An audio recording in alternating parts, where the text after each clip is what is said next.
Hello everybody. We are covering 3 topics regarding copyright. This topic we will be looking at the copyright laws of South Africa and where it applies. Second topic, we're looking at the usage and transferring of rights. And then the last topic, we're looking at copyright duration for various types of works. Let's get started. Hello everybody, we're looking at copyright laws in South Africa, and copyright is governed by the Copyright Act of 1978 and its amendments. There's 2 government entities that specifically oversee copyright in South Africa, and that's the CIPC and the DTIC. So we're going to look at some fun facts regarding copyright law. First one does not have to register copyright on a work for it to be protected. Copyright is automatically assigned the moment an original creative work takes form. Your second point, copyright applies to works that have some form of creativity needed. So your grocery list is not copyright protected, it's just a list of data or facts. Copyright laws specifically applies to computer programs, literary works, broadcast, cinematography, artistic expression as such as music, photographs, paintings, drawings, sculpture, architectural works, as well as published editions and sound recordings. So that's specifically geared for cinematography. The registration is required as it's such a complex piece of work that embeds several other creative works. Thank you for listening.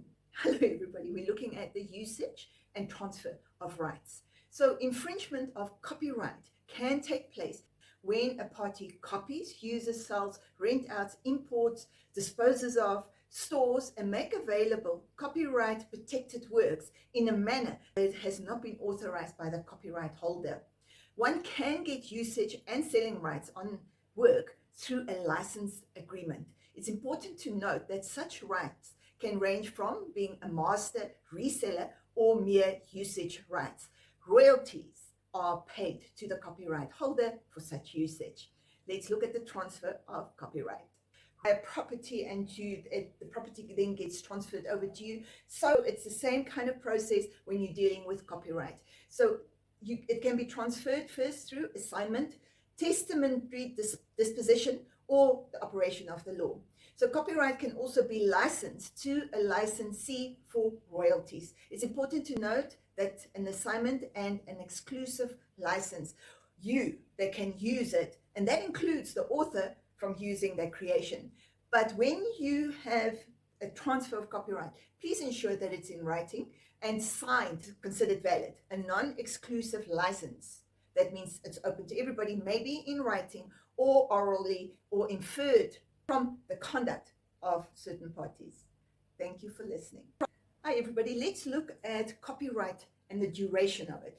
So it depends on the type of work that was created, but in general, the term copyright is usually 50 years. So let's look how it relates to literary, musical, or artistic works. So the copyright exists for the entire lifespan of an author, and only after the death of that author, you add on an extra 50 years for copyright.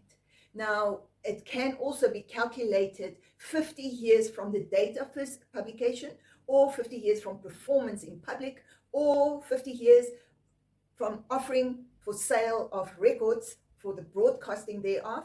Look at films and photographs. So again, films and photographs, 50 years from the end of the year in which the works is made publicly available.